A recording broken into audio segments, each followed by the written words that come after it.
Presiden Joko Widodo akhirnya angkat bicara terkait sikap pemerintah yang mengancam akan menarik diri dari pembahasan revisi Undang-Undang Pemilu 2019. Dalam kesempatan kali ini, Presiden menekankan keinginannya untuk mempertahankan angka presidensial threshold di atas 20%. Presiden Joko Widodo akhirnya menanggapi perihal belum rampungnya pembahasan revisi Undang-Undang Pemilu 2019, khususnya belum adanya kata sepakat tentang isu ambang batas pencalonan presiden atau presidential threshold. Hal ini disampaikan dalam rangkaian kegiatan Presiden di kawasan Ungaran, Jawa Tengah, Sabtu 17 Juni lalu. Presiden Jokowi menegaskan sikap politik negara harus konsisten. Dengan adanya presidensial threshold, Jokowi yakin akan terjadi penyederhanaan dalam partai dan pemilu. Bagi Jokowi, penerapan angka presidensial threshold 0% merupakan sebuah kemunduran dalam pembangunan politik Indonesia. Presiden nampaknya memberi perhatian khusus akan isu presidensial threshold.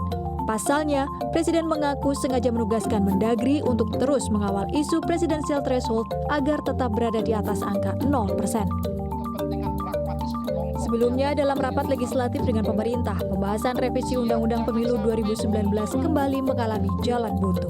Dengan catatan adanya ancaman penarikan draft revisi Undang-Undang dari pemerintah yang diwakili Menteri Dalam Negeri Cahyokumolo jika DPR tak kunjung mengabulkan keinginan pemerintah agar presidensial threshold berada di angka 20 hingga 25%. Pemerintah banyak mengalah loh kalau ada cermati di sini.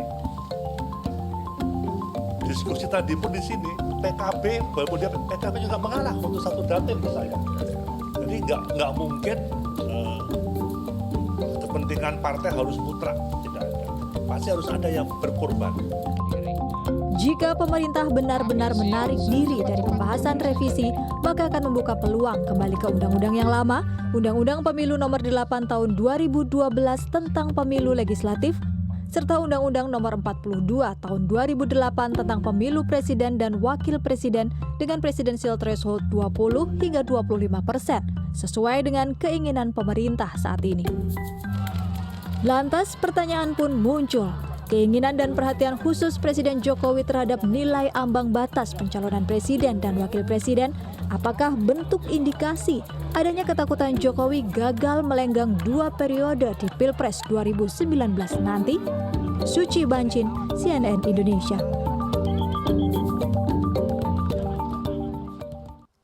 Ya, pembahasan revisi Undang-Undang Pemilu masih menemui jalan buntu. Di tengah alotnya pembahasan dan juga tarik-menarik kepentingan, Presiden Joko Widodo bersikap dengan mengatakan tidak ingin ambang batas pencalonan presiden diturunkan dan tetap di angka 20%. Pertanyaan kemudian muncul, apakah ngotot pemerintah ini soal ambang batas merupakan jalan awal untuk memuluskan langkah presiden untuk kembali menduduki kursi orang nomor 1 di Republik ini. Kita akan bahas lebih jauh lagi. Ini sudah ada yang tertawa-tertawa begitu ya mendengar ini.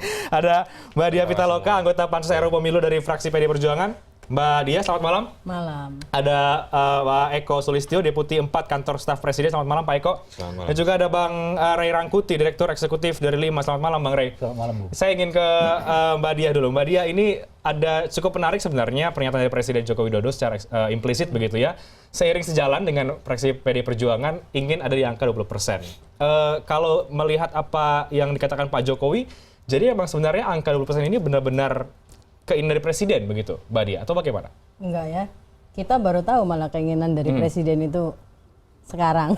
Karena yaitu kita punya rasionalisasi ya. Kalau PDI Perjuangan kita melihat politik di Indonesia ini kan dia biasanya guyup, jadi kolektif, memperkuat kebersamaan gitu ya. Jadi sesuai dengan prinsip-prinsip dasar yang memang sudah dikembangkan sejak dulu dalam nilai-nilai Pancasila juga, bahwa musyawarah untuk mufakat untuk melahirkan satu kesejahteraan rakyat. Ya. Nah, salah satu poinnya Presiden itu kita melihat tidak bisa berdiri sendiri tanpa kolektivitas yang mendukungnya, atau tanpa, kalau bahasa Koalisinya begitu. Koalisinya, atau dia punya melakukan konsolidasi politik antar partai-partai ini sehingga dia bisa menjalankan pemerintahan dan pemerintahan lebih stabil. Artinya karena apa punya yang dukungan politik yang ditopang di dalam parlemen. Artinya apa yang tadi dikatakan Presiden Jokowi secara implisit mengatakan bahwa lebih baik tetap sajalah begitu ya di angka 20%. Iya. Ini memang sejalan juga berarti kan dengan fraksi PDI Saya pikir Perjuangan. 20% ini kan bukan hal baru. Sudah sekian banyak pemilu 20%. Dan juga ya itu berjalan baik, ada beberapa calon presiden, konsolidasi politik antar partai juga dari komunikasi politik yang terbangun juga baik, membuat muncul kebersamaan dalam partai yang mendukung seorang calon presiden, dan nuansanya juga dalam pilpres itu baik gitu ya, tidak ada selama ini berjalan, dan memang benar kata Pak Jokowi ini berjalan baik gitu. Baik, Pak Eko, ini memang berarti bagaimana tanggapan dari Istana kemudian menanggapi adanya yang terjadi perdebatan yang alotnya begitu ya antara DPR dengan pemerintah terkait dengan ambang batas ini, apalagi ada pernyataan dari Presiden dan juga dikuatkan juga memang kan dari Kemendagri inginnya tetap di angka 20 atau sampai dengan 25%. Ya, jadi ini harus diletakkan pada kerangka pemikiran untuk memperbaiki sistem ketatanegaraan kita. Ya. Dalam konteks adalah untuk memperkuat sistem pemerintahan tadi yang disebut memiliki dukungan kuat ya, dan juga untuk memperkuat sistem presidensialisme. Nah, di samping itu juga untuk melakukan upaya penyederhanaan partai politik. Nah, ini saya kira desain ini menjadi penting. Kalau kita kemudian berkaca pada pemilu-pemilu yang lalu, khususnya Pilpres ya. Nah, misalnya kita ambil contoh aja 2014 kemarin. Presiden Jokowi JK ini terpilih 53%, ya.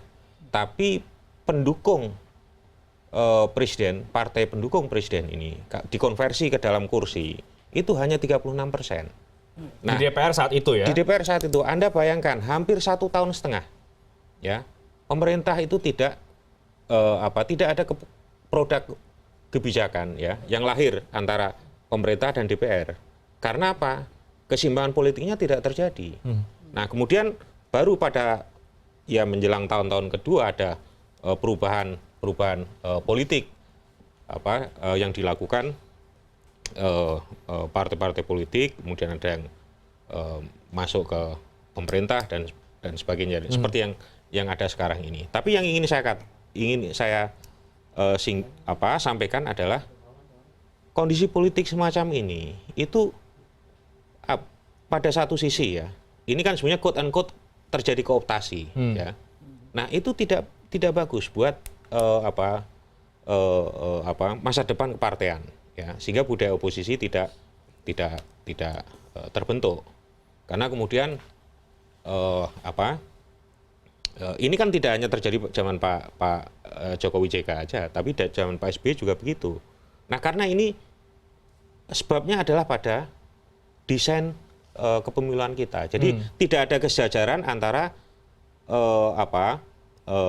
pemilu legislatif dengan pemilu presiden atau pilihan presiden. Oleh karena itu kemudian MK kan sudah memutuskan supaya salah satunya terobosannya adalah pemilu ini dilakukan secara serentak. Baik, Mbak Dia, artinya memang apa yang dimaksud oleh Presiden dalam pernyataannya tersebut memang menginginkan dimaksudkan untuk memperkuat sistem presidensial begitu?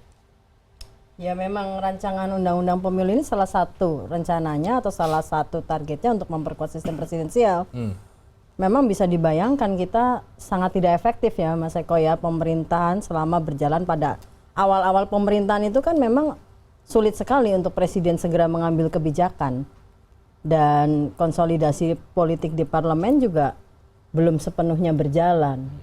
Benar kata Mas Eko, baru tahun kedua itu sudah terbangun, itu pun sampai hari ini juga masih menurut hitungan saya itu masih sulit gitu untuk presiden mengambil kebijakan-kebijakan yang dianggap strategis ataupun taktis dalam pemerintahan, karena konsolidasi politiknya tidak juga mengerucut di dalam parlemen. Baik, Bang Rey, ini gimana nih Bang Rey? Sepertinya kan memang ada perbedaan pendapat begitu ya antara mayoritas fraksi di Pansus dengan pemerintah begitu. Masih ada adu ngotot lah yang kita lihat sekarang ini. Apalagi kemudian diperkuat dengan pernyataan Presiden yang mengatakan lebih baik di 20% saja lah begitu.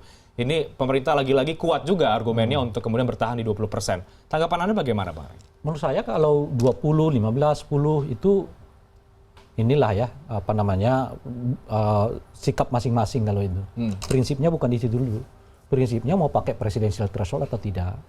Kira-kira itu. Kalau mau pakai presidensial threshold, ya barulah hitung-hitungan angka itu. Mau 5%, 10%, 20%, itu sih main-mainan di DPR aja. Pemerintah ya kan? tetap mau 20%? Iya, maksud saya mau 20%, 25%, mainan aja kalau itu tuh. Nah, ada yang buktinya ada yang minta 10%, rasionalnya apa kita nggak tahu. Ada yang buktinya 5%. Tawaran tengah begitu Iya, ya? makanya macam-macam. Nah, makanya kalau kita sudah mau mengatakan harus ada presidensial threshold, saya pikir ini satu blok tersendiri. Itu dulu ya. Dengan Jadi dipisahkan dulu ya? pisahkan dulu. Mau pakai atau tidak begitu? Mereka yang mengatakan ada presidensial threshold, berapa nilainya itu urusan nanti. Tapi dia sudah di satu kubu sendiri. Kubu yang menginginkan adanya presidensial threshold dan kubu yang tidak sama atau dan sama sekali tidak menginginkan presidensial threshold gitu. Kalau kita lihat petanya sekarang ini kan sudah 9 berbanding 1 kelihatan gitu. 9 yang setuju dengan ada presidensial threshold, soal angka itu utak-atik di antara mereka sendiri kira-kira begitu. Tinggal satu lagi yang sebetulnya mengatakan atau agak konsisten mengatakan tidak perlu memakai presidensial threshold gitu.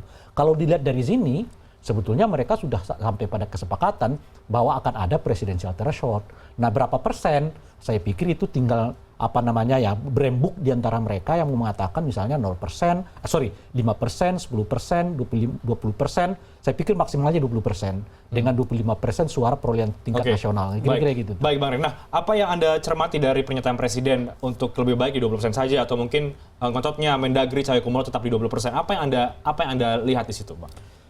Ya, kalau menurut saya ini kan draft pertamanya memang 20% dari presiden, kira-kira gitu. Dan presiden atau pemerintah mengatakan bahwa mereka sudah terlalu banyak mengalah dalam sistem ini, tapi tidak ingin yang 20% itu mengalah, kira-kira gitu ya. Nah, saya pikir entah gimana, ini mungkin semacam sikap yang sebetulnya ingin memperkuat posisi PDI dengan Golkar, kalau menurut saya. Partai-partai besar. Golkar, PDI, dan Nasdem, yang memang secara konsisten 3 fraksi ini mengatakan harus di atas 20%, minimal 20%. Kira-kira gitu mereka itu. Nah, artinya presiden secara tidak langsung mengatakan saya berada di sini. Nah, tinggal sekarang melihat PKB di mana, P3 di mana, PAN di mana, kira-kira gitu. Untuk Hanura di mana gitu. Untuk urusan. Nah, kalau presiden mengatakan 20%, ya itu sinyal tidak langsung sebetulnya kepada partai-partai yang masih belum sampai di angka 20% ini agar merapat ke angka 20%. Artinya apa? Besar kemungkinan PKB juga akan ikut, PAN juga akan ikut, Hanura juga akan ikut, kira-kira itu di angka 20%. Sedikit banyak mungkin PKS dengan apa istilahnya itu ya, Gerindra juga mungkin akan ikut. Cuma nggak ikut begitu saja kan kira-kira gitu. Mungkin ada pasal lagi yang akan dibicarakan oleh mereka. Oke, kita ikut di angka 20%, kira-kira begitu. Tapi tolong dong pasal ini harus diperbaiki dan sebagainya. Nah, itu yang saya tidak tahu. Angka-angka itu karena sudah terbiasa kita melihat yang beginian di DPR ya, ngotot di sini, longgar di sana, tiba-tiba besoknya ketemu juga gitu dan seterusnya itu. Misalnya begini, salah satu poin yang sangat besar didukung oleh pemerintah itu kan penambahan kursi DPR. Ya, penambahan jumlah kursi DPR dari 560 menjadi sekarang 570 kan, karena 75 dari 560 ke 75 karena 15. Tapi semuanya tiba-tiba setuju, padahal ini usulan kan datang di tengah jalan, tidak bersamaan dengan draft yang dibawa oleh presiden, bahkan tidak ada di dimnya DPR kan, datang di tengah jalan ini dan diterima oleh semua fraksi, relatif tidak ada yang menolak. Apa yang mau kita bicarakan dari sini, kira-kira gitu ya, yang mau kita katakan itu adalah tidak benar bahwa presiden kehilangan semuanya, ada fakta ya di mana mereka menerimanya gitu. Cuma yang jadi pertanyaan, apa yang membuat presiden seolah-olah kehilangan segalanya ketika pada saat yang bersamaan setidaknya 2 poin yang digagas secara kuat oleh presiden diterima oleh fraksi yang lain. Itu artinya yang kita sebutkan tadi, oke, presiden mungkin buat 4-5 prinsip yang dia nggak mau, kira-kira gitu ya. Tapi begitu dia usulkan prinsip baru, dia lepas yang lain itu demi menggolkan usulan yang lain. Itu yang mau kita sebutkan. Nah, kalau ditanya misalnya, apa benar 20% ini taktik misalnya ya, kira-kira gitu ya, presiden untuk memuluskan jalan 2019. Kalau menurut saya sih tidak juga sepenuhnya benar gitu. Kenapa gitu? Tapi ada poin benar juga. Justru kalau secara politik makin banyak calon Jokowi diuntungkan. Karena Akan rata-rata terpecah suaranya. iya, rata-rata Oke. pendukung Jokowi itu solid, kira-kira gitu ya. Ya. Justru di luar yang Jokowi ini yang tidak solid. Apa artinya gitu? Artinya kalau ada makin banyak kandidat, makin besar peluang Jokowi untuk memenangkan Oke. Pilpres ini, kira-kira gitu. Baik, Mbak Dia, apakah betul ini sebuah taktik partai sebenarnya? Tapi kita tahan dulu jawabannya, Mbak Dia. Kita akan bahas usai jeda. Tetaplah bersama kami di Prime News. Kami akan segera kembali.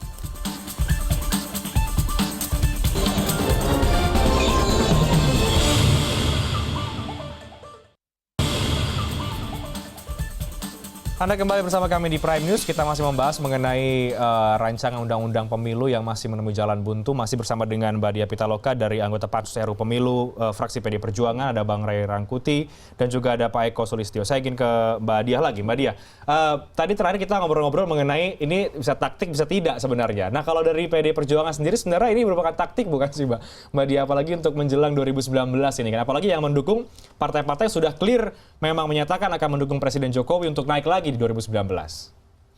Kalau taktik kan harusnya kita mengusulkan sesuatu yang baru, itu baru taktik gitu ya. Tapi kalau Nggak ada yang baru. iya, ini nggak ada yang baru, ini pasal lama, sistem lama, ya kan, presidensial threshold-nya juga hitungan lama, dan ini sudah dipakai pemilu sebelumnya. Jadi kalau dihitung ini taktik PDI Perjuangan gitu ya, kita tidak melihat ini sebagai sebuah taktik.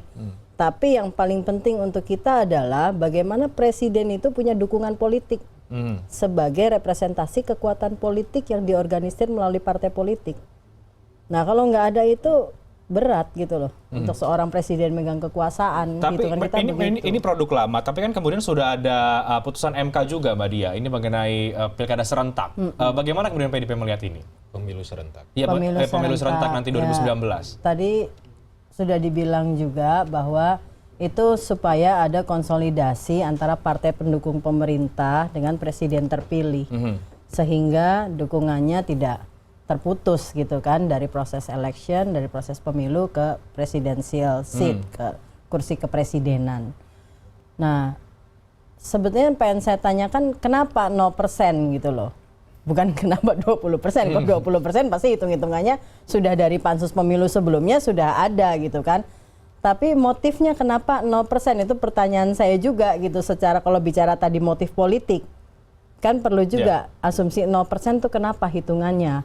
Apakah banyak calon yang tanda kutip tidak bisa mengkonsolidasikan kekuasaan dalam atau mengkonsolidasikan kekuatan politik di dalam parlemen hingga mencapai angka 20%. Tapi tanda kutip punya passion atau punya keinginan atau punya ambisi untuk kursi kepresidenan, atau bagaimana gitu loh. Itu yang pertanyaan kita juga. Yang banyak muncul kenapa 0% ya karena memang putusan MK. Mereka mengikuti putusan MK pilkada pemilu serentak 2019 yang akhirnya memang produknya adalah merupakan ada juga karena alasan prinsipil ya. Artinya kan seperti apa, Bang Rey? ya seperti yang sudah disebut oleh MK bahwa hak semua warga negara untuk dicalonkan dan hak semua partai juga untuk mencalonkan calon presiden. Itu prinsipnya dulu. Nah, cuman ketika disebut prinsip itu dipegang ya, cuma ketika disebut mungkin nggak hak itu dibatasi oleh MK selama pembuat undang-undang mengatakan dibatasi ya monggo-monggo saja. Nah, itulah sekarang kreasi 20% gitu. Tapi prinsip dasarnya tidak boleh ada orang yang dihalang-halangi haknya untuk dipilih dan memilih. Itu prinsipnya dulu dan termasuk partai politik gitu. Nah, harus diingat juga bahwa pembatasan partai politik itu sebetulnya dimulai dari awal. Pertama dari syarat pendirian partai politik sudah sangat tinggi kan. 100% plus juga dengan 80 seingat saya. Nah, sekarang ini sudah sangat berat gitu. Ditambah nanti dengan mempergunakan, kalau kita pakai misalnya sistem KON seperti yang sekarang, otomatis juga akan meminggirkan partai-partai kecil dan menengah kira-kira gitu. Karena biasanya sisa suara akan diambil oleh partai-partai kelas menengah ke atas di dapil yang bersangkutan. Nah, masuk habis itu ke konversi. Nah, habis konversi masuk lagi ke persoalan parliamentary threshold. Di DPR itu yang boleh ambil kursi hanya mereka yang mendapat 3,5% misalnya ya, atau 2,5% suara secara nasional. Itu semua sudah rangkaian dari cara kita untuk meminimalisasi jumlah partai politik di parlemen. Sampai kemudian masuk ke angka 20% soal pencalonan presiden dan wakil presiden gitu.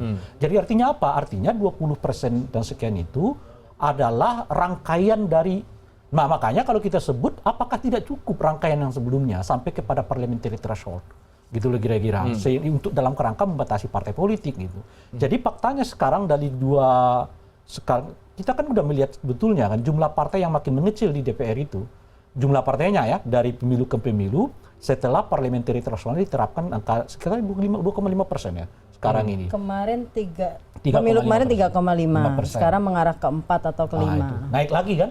Jadi sekarang 4% parliamentary threshold, presidensialnya dinaikkan tetap 20%. Nah itu satu, itu alasan kedua. Alasan ketiga yang Anda sebut dengan pemilu serentak. Sebab pertanyaannya begini, oke, sekarang kalau kita pakai misalnya 20%, dihitungnya di mana dan dari mana? Asumsinya kita pakai hitungan pemilu yang sebelumnya. Pertanyaannya adalah apakah pemilu yang sebelumnya itu mencerminkan hasil pemilu kita yang sekarang? Nah, tingkat representasinya berubah. Misalnya begini, partai-partai sekarang kita ini belum pernah ada yang ajak. Yang satu pindah ke dua yang pindah ke satu, itu yang terus kan kita lihat dalam beberapa kali pemilu, ada yang satu pindah ke 3 dan 3 pindah ke 5, itu biasa kelihatan dalam tradisi politik kita. Nah, sekarang kita punya asumsi itu bahwa sifat dari kemenangan partai politik kita nggak ada yang ajak.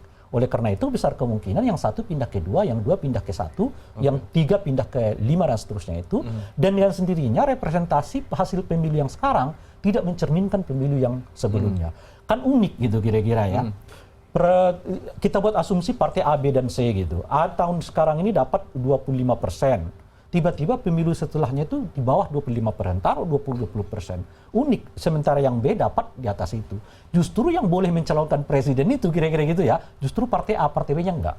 Padahal dia pemenang pemilu di pemilu kita yang sekarang ini. Kan aneh, jadi kalau diasumsikan misalnya, partai terbesarlah nanti yang akan mengelola DPR, tempat di mana koalisi dibentuk, itu kalau membicarakan pemilu yang sebelumnya. Dan pemilu yang sebelumnya itu tidak mencerminkan pemilu kita yang sekarang ini. Di situ agak kontradiksinya. Makanya bayangan saya 20%, 50%, Anda mulai dari mana? Itu dulu pertanyaannya. Kalau mulai kembali ke sebelumnya, apakah itu representatif? Dan itu pertanyaan agak teknis. Pertanyaan yang lebih berikutnya adalah apakah itu adil? Gitu loh kira-kira. Terhadap, padahal prinsip pemilu itu salah satunya adalah tentu adalah adil kan? Baik, tapi terlepas dari perdebatan ini, kalau Bang Ray lihat memang ada tarik menarik kepentingan yang sangat kuat begitu di DPR ini terkait dengan untuk ambang batas presiden ini menjelang tahun 2019. Secara umum menurut saya, Bung, perdebatan di DPR ini lebih karena memang tarik menarik itu, bukan lagi alasan-alasan substantifnya gitu. Pilihan-pilihan, misalnya apa sih bedanya antara 10 dengan 20? Ya. Itu kan dalam kotak yang sama, itu yang dalam kotak yang sama-sama mendukung adanya presidensial. Jadi bukan lagi urusan substantifnya ya, karena gitu. Itu penafsirannya beda-beda. Itu sama seperti misalnya yang mengatakan apakah kursi di DPR, kursi di Dapil itu ditambah atau dikurangi, mau pakai 5-10, mau 10-13 seperti yang dahulu, semuanya pulang-lasan, cuma ada yang diuntungkan dan yang nggak dirugikan dengan ini gitu. Nah, disinilah perdebatannya sekarang. Secara umum ya, kalau kita lihat partai-partai ini mau memenangkan pemilu dengan sistem pemilu yang menguntungkan dia gitu loh. Itu makanya di otak-atiklah sistem ini, bagaimana sistem ini sebesar mungkin dapat menguntungkan mereka sehingga mereka kemenangan mereka dalam pemilu itu jadi ajak. Oke. Baik. Pak Eko, bagaimana kemudian Presiden melihat ini? Apa yang terjadi di DPR dengan Kemendagri begitu? Apa posisi Presiden sekarang seperti apa? Wait and see kah? Atau memang ya tetap berpendirian bahwa ya lebih baik kita pakai undang-undang yang berlaku saja begitu? Ya, tadi kan sudah disebut oleh Presiden ya soal arahannya, dan ini semua kembali kepada latar belakang kenapa arahan itu penting untuk dilakukan, karena memang terkait dengan desain perubahan pemilu yang akan punya implikasi pada sistem ketatanegaraan kita. Tadi yang saya sebut dengan penguatan sistem presidensialisme dengan dukungan politik yang lebih kuat dan kemudian penyederhanaan sistem partai politik. Nah, 5 isu ya parliamentary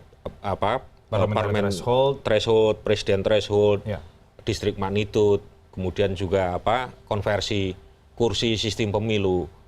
Ini isu krusial yang arahnya sebetulnya ke arah perubahan itu, ya. Nah, pembicaraan soal 10 atau 0 atau kemudian 20 akan sangat terkait itu nanti. Karena apa yang terjadi yang saya katakan tadi bahwa dalam kasus contoh pemilu 2014 sebetulnya ini terjadi juga pada era Presiden SBY, itu apa yang terjadi yang disebut dengan parlementarisme presidensialisme, parliamentary presidensialisme. Jadi dukungan parlemen itu tidak signifikan dengan dukungan pemerintahan. Ini pada awal-awalnya, sehingga kemudian ada kesan bahwa pemerintah mengkooptasi partai-partai politik untuk masuk di jajaran kabinetnya. Nah, memang ada upaya-upaya untuk apa istilahnya secara matematik ya, secara matematik atau secara teoritik, upaya untuk penyederhanaan itu tidak menggunakan misalnya tadi yang disebut soal persyaratan partai mengikuti pemilu, kemudian ada ambang batas dan sebagainya. Kita lihat aja misalnya di sistem konversi ya, yang sekarang ini yang menggunakan kuota hari. Nah, itu tidak jelas cut off-nya. Misalnya di satu daerah tertentu harga kursi 300.000 ya, kita hitung 100%. Nah, mereka yang mendapat 120% ya, artinya 300.000 lebih, itu dengan yang 40% ya, itu sama kursinya satu. Ini kan terjadi lag, terjadi jarak ya. Nah, bisa sehingga kemudian ini banyak partai-partai yang sebetulnya mendapat suara kecil mendapatkan kursi gitu loh. Nah, bisa aja desain ini dirubah dengan sistem yang berbeda. Misalnya ada kuota harus 50% misalnya, baru mendapatkan artinya kursi. Saat ini istana memang masih menunggu bagaimana proses politik yang ada di DPR bersama dengan makanya ini saya agak berbeda ya. Tadi proses politiknya ya pasti akan, kalau menurut saya pasti akan terjadi akomodasi lah. Ini masa ini semua mau semua dalam bahasa menang. Jawa mau eker-ekeran gitu. Nah, tapi yang tadi saya katakan ini cukup strategis. Strategis artinya selama ini harus dilihat bahwa upaya-upaya untuk misalnya menyederhanakan sistem kepartean, kemudian memperkuat dukungan politik di parlemen, itu ada cara untuk merubah di dalam desain pemilu melalui misalnya secara matematik saya katakan tadi, termasuk misalnya penambahan kursi. Penambahan kursi ini memang tadinya 5 ya, karena ada Kaltara daerah baru yang mendapatkan 3 karena minimal 3 kan. Kemudian ada Rio yang sudah semakin tinggi kursinya dan sebagainya. Nah, penambahan kursi ini juga untuk istilahnya menyamaratakan supaya harga kursi tidak terlalu tinggi. Nah, ini mungkin kalau kita saya memang tidak bermain lagi dalam kalkulasi semacam ini. Tapi kalau misalnya Bung Rey mau kalkulasi, mungkin ke depan tidak akan ada harga kursi yang sampai 500.000. Nah, ini begitu loh cara-cara. Itu persoalan tersendiri ya, itu persoalan tapi dulu masalah kita adalah di DPR itu terlalu banyak dikuasai oleh konstituen dari Jawa. Sementara kalau dilihat dari penyebaran, luar Jawa kan jauh lebih luas. Tapi di DPR-nya justru wakil dari Jawa lebih banyak. Nah, itu salah satu problem, ada ketimpangan antara suara wakil dari Jawa dengan wakil dari Jawa. Nah, salah satunya dibuatlah ambang semacam ambang penghitungan suara antara 250 sampai 300.000 terhitung satu suara dan seterusnya gitu. Untuk apa gitu? Untuk mencoba menaikkan kembali posisi antara 30% kursi yang dikuasai non-Jawa dan 70% yang kursi yang dikuasai Jawa, setidaknya minimal mungkin 45-55% gitu. Oleh karena itu di Jawa rata-rata kursinya begitu mahal, kira-kira gitu. Sementara di luar Jawa bahkan mungkin di bawah yang semestinya ada juga. Tapi itu sudah sepakat begitu pemerintah juga kan dengan DPR. Nah, itu problem kita hampir 30 tahun di rezim Orde Baru. Nah, itu yang mau dirubah oleh kita. Menurut saya sejak dari 2004 orang berpikir bagaimana cara komposisi di DPR itu tidak mencerminkan wakil dari Jawa.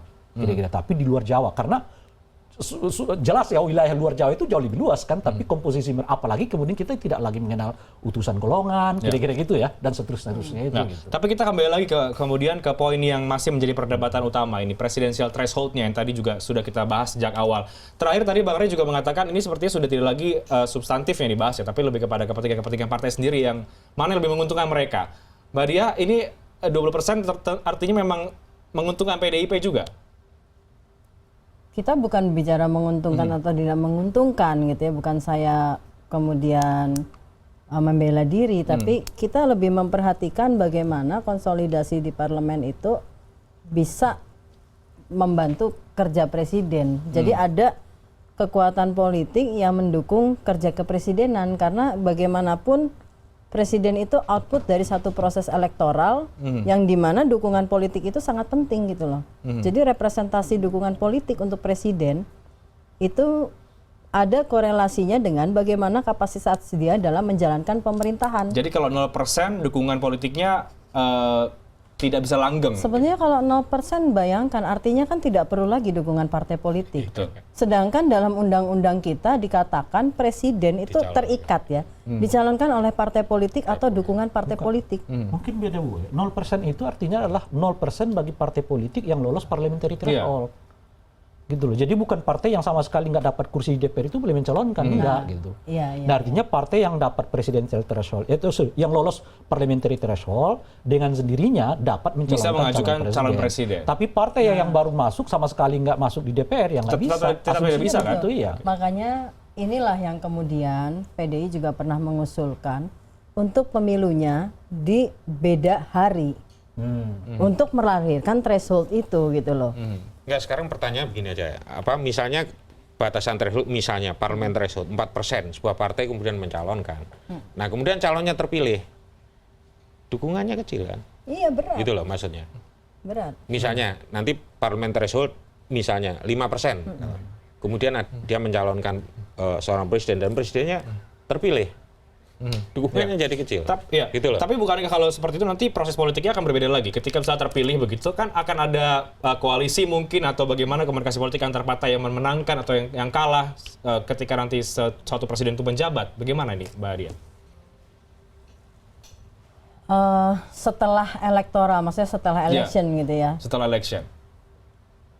Sebetulnya dukungan bagi, ya itulah artinya proses election ini itu kan kemudian terhubung dengan bagaimana membangun pemerintahan.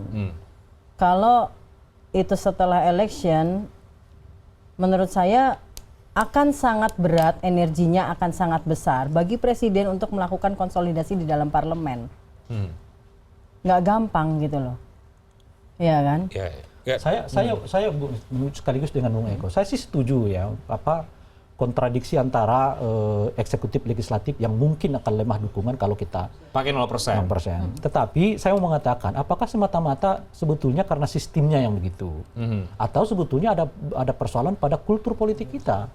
2 tahun setidaknya misalnya pada masa SBY ya, dengan kita bandingkanlah misalnya dengan Pak Jokowi. Sebetulnya kan kalau komposisi partai jauh lebih kuat di masanya Pak Jokowi dibanding dengan masa Pak SBY. Tapi anehnya di masa Pak Jokowi, kontradiksi antara partai pendukung dengan presidennya sendiri jauh lebih menonjol.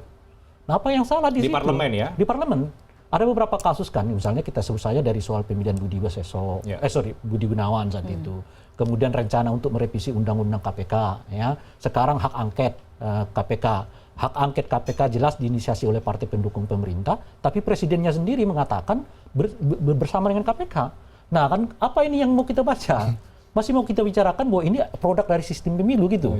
Padahal the parlemen itu sekarang setidaknya 7 dari partai politik itu ikut pemerintah. Jadi tidak menjamin juga kalau itu 20% juga akan menguatkan jangan kita karena gitu. kita faktanya kita lihat sekarang ini ya dengan sistem 20% pemerintah didukung mayoritas partai kira-kira dan di DPR dengan sendirinya kira-kira begitu.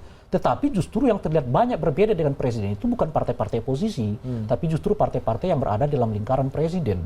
Nah ini mau dijawab dengan sistem apa mau dijawab dengan kulturnya menurut saya.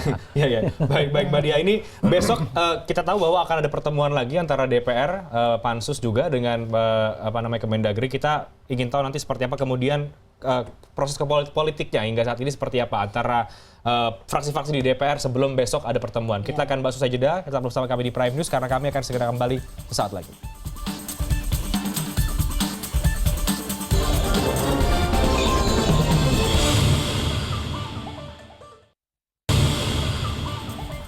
Anda kembali bersama kami di Prime News. Kita akan lanjutkan lagi dialog pada malam hari ini. Saya ingin ke Mbak Dia lagi. Mbak Dia, terlepas dari perdebatan yang terjadi ya, memang kita sudah diskusikan tadi bagaimana parliamentary threshold, presidential threshold dan sebagainya. Yang publik tahu adalah kemudian DPR dan pemerintah masih adu ngotot mengenai kepentingan ini, mengenai presidential threshold ini, angka-angkanya ini tadi. Besok ada informasi bahwa akan ada pertemuan lagi antara panitia khusus dengan Kemendagri untuk membahas ini. Sejauh ini sudah sampai di mana, Mbak, lobby-lobby dan juga komunikasi politik antar fraksi? Apalagi PDIP ya, memang dari awal mendukung 20%. Kita menyepakati hasil lobby itu dibicarakan besok hari Senin. Dan sebenarnya bukan saling ngotot, tapi belum ada titik temu. Belum ada titik temu. Karena ini kan menyangkut banyak pasal ya, menyangkut banyak pasal. Mungkin juga sebetulnya saya sendiri lihat draftnya nih, setelah isu krusial ini memang kita harus balik lagi ke draft untuk mensinergikan hasil kesepakatan ini, dan juga masih ada mungkin banyak pasal yang harus kita teliti lagi. Jadi tidak mungkin juga langsung final pengambilan keputusan, karena bagaimanapun ini menetapkan undang-undang gitu loh.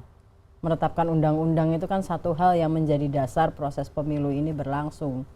Jadi kita harus kembali lagi ke draft undang-undang yang menurut saya setelah keputusan atau kesepakatan politik mengenai hal-hal yang belum disepakati ini akhirnya menemukan titik temu gitu. Tapi ya kita lihat aja besok apa itu hasil kesepakatannya ya. Hari Senin kita akan membacakan pandangan-pandangan fraksi-fraksi mengenai hasil lobby yang dilakukan mungkin sampai malam ini, Mas. Hasil lobby dari PDIP seperti apa, Mbak? Sudah kemana saja ini kemudian mencoba untuk meyakinkan fraksi yang lain? Susah ya kalau bicara lobby itu kan. Kita kemarin coba pansus itu bikin paket-paket. Nah, itu paket-paketnya gimana sih, Mbak? Iya, Ini juga paket-paket cuma agak bias sulit juga ya, iya, paket ini. sulit lah kita melakukan komunikasi atau lobby dengan paket-paket itu gitu ya, karena keputusan ini kan sifatnya untuk kebersamaan ya kan, jadi pasal per pasalnya memang harus dihitung. Ini juga saya juga menurut saya nggak boleh juga kita berpikir ini untuk kepentingan partai A atau partai B atau partai C. Tapi ya yang harus kita garis bawahi, bagaimana sistem pemilu ini berkorelasi dengan sistem presidensial yang akan dibangun.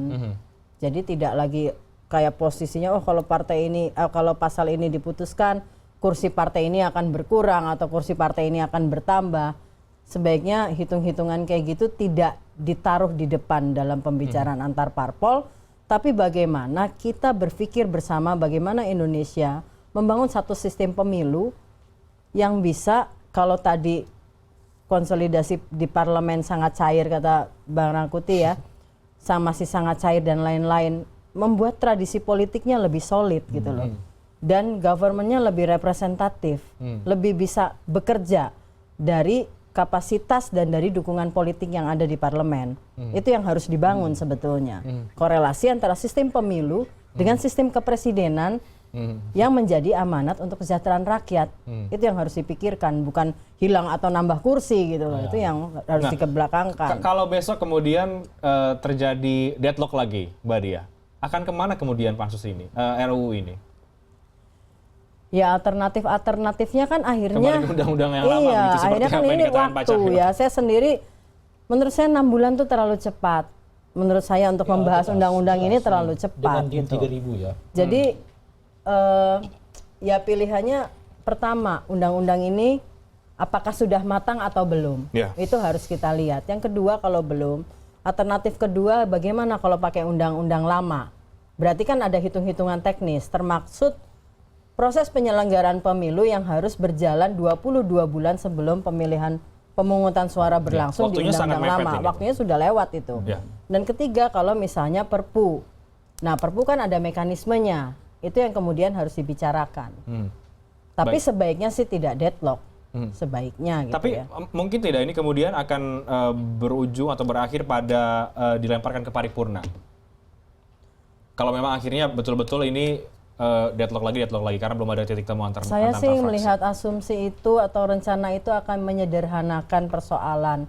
Tapi persoalan terbesar adalah tidak tercapai konsensus di dalam DPR.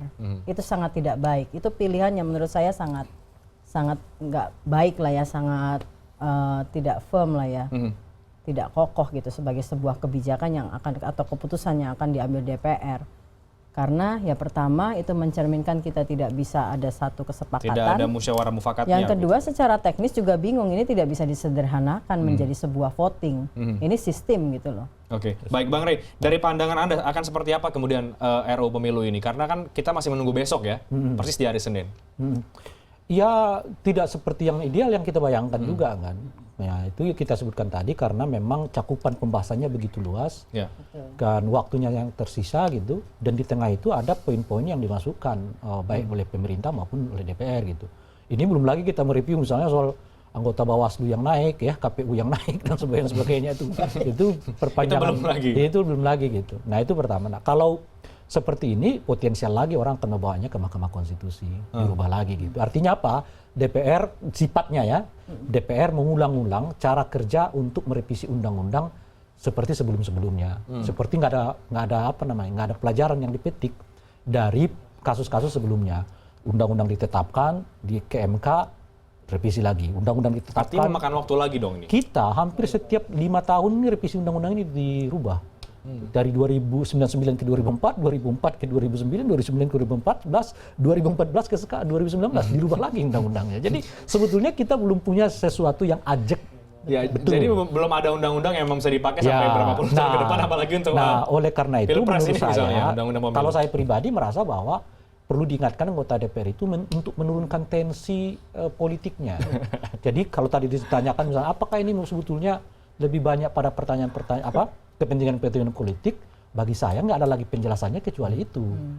Bahwa tawar-menawar ini sekarang adalah mencari celah di mana posisi politiknya mereka diuntungkan gitu. Khususnya 3 pemenang terbesar ya. Kalau dilihat sejak dari 99 sampai sekarang 2014, kita sudah semacam punya tradisi bahwa yang menang itu adalah Golkar, PDI, dan di tengah-tengahnya itu mungkin akan diisi antara Gerindra dengan Demokrat. Kira-kira gitu. Jadi tentu saja partai inilah yang menurut saya yang paling berkepentingan soal presidensial threshold 20%. Partai-partai itu yang paling berkepentingan. Partai-partai juga yang kemudian misalnya saat ini adalah produk, katakanlah tadi kalau kata Mbak Dia ini produk Demokrat dulu ya 10 tahun yang lalu begitu. Ini kemudian tapi sekarang Demokrat justru berbalik arah. Jangan-jangan ini kemudian ketika nanti misalnya PDIP jadi oposisi berbalik arah lagi nanti Itu jadi 0%. kan yang kita sebutkan tadi, makanya kan sebenarnya cara melihatnya bukan karena bagaimana mendesain pemilu yang ajak gitu. Nah, kalau cara melihatnya mendesain pemilu yang ajak kan semangatnya itu pasti mencari yang paling mungkin dinikmati semua orang, termasuk di dalamnya adalah partai-partai kecil dan kelas menengah, kira-kira gitu. Tapi semangatnya adalah bagaimana sistem pemilu memenangkan kita. Nah, itulah karena itu ya kalau kemarin mengatakan dukung 20%, sekarang 0%. Kira-kira gitu. Tentu saja ada Dia gimana? Mbak Dita kalau jadi beda. oposisi jadi ke 0% lagi, balik lagi PDIP. PDI oposisi 20%, Mas. Jadi Tetap ya. saya melihat ada semangat juga sih di undang-undang ini, nggak vis-a-vis politis atau tidak gitu ya. Kalau kepentingan politik pasti ada ya kan, itu konsekuensi dari politik itu sendiri. Tapi kalau ini melulu politik, ini karena sekarang di ujungnya ini perdebatan sistem yang kemudian konsekuensinya adalah distribusi kursi. Sebelumnya kan kita bicara misalnya kualitas penyelenggaraan di dalam undang-undang. Lalu kedua mengenai hak pemilih. Ketiga tadi komposisi distribusi pembagian kursi. Yang kenapa lebih banyak di Jawa sebetulnya kan karena konsekuensi dari kita menggunakan sistem yang berdasarkan suara. Ya kan, jadi berdasarkan suara, hak pilih. Nah, tapi Pulau Jawa ini sendiri kan sudah menjadi sangat plural. Tidak lagi Jawa adalah Jawa, tapi banyak wakil dari Sumatera juga dari kursi di Jawa. Artinya itu juga tidak memperlihatkan etnik, iya, kita tidak memperlihatkan etnik daerah komposisi karena memang itu dari konsekuensi pemerintahan yang selama ini sudah terbangun dalam Orde Baru membuat sentralistik di Jawa. Ini kan bukan karena sistem pemilunya saja, tapi konsekuensi dari betapa besarnya kemudian penduduk yang ada di Jawa gitu loh. Ya. Pak Eko, melihat kemudian ada deadlock ini, apa kemudian langkah-langkah yang misalnya bisa diambil oleh pemerintah ke depan agar cepat selesai ini, ada perdebatan ini? Karena kan pemerintah juga masih bisa menarik, let's say ada Hanura begitu ya, ada PKB, ada ya katakanlah PAN misalnya yang bisa untuk dilobi untuk bisa masuk ke dalam mendukung pemerintah 20% ini. Ya, pasti akan dilakukan ya. Tadi PDI juga melakukan proses komunikasi politik. Itu kuncinya ya, kuncinya. Tapi yang paling pokok adalah kenapa itu perlu dilakukan gitu loh. Nah, kembali kepada soal konsideran. Ya, apa yang menjadi usulan pemerintah? Konsideran ini berdasarkan amanat konstitusi. Di dalam Undang-Undang Dasar 45, di situ disebutkan bahwa pembentukan pemerintahan yang kuat yang didukung oleh kekuatan politik di DPR. Ini adalah amanat dari konstitusi.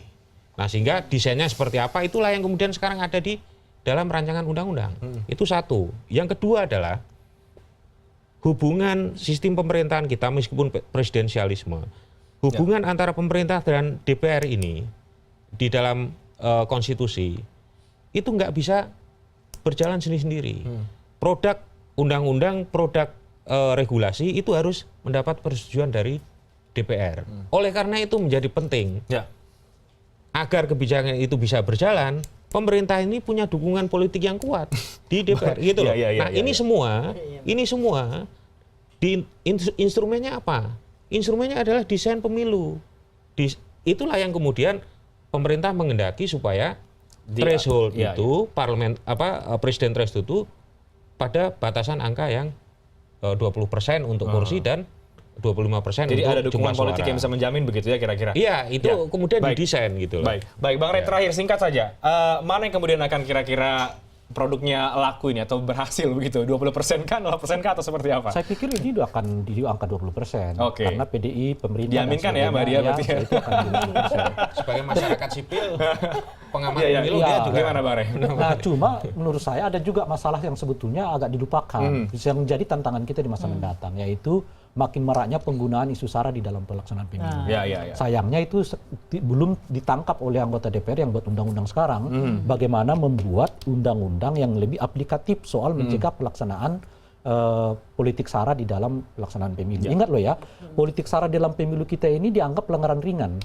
Kalau dari jenis pelanggarannya dan sanksi pelanggarannya, Anda bisa bayangkan sanksi pelanggaran untuk politik SARA itu hanya 6 bulan plus 6 sampai dengan 12 bulan. Itu kalau di pilkada, kalau di pemilu umum sama dengan 6 sampai dengan 24 bulan.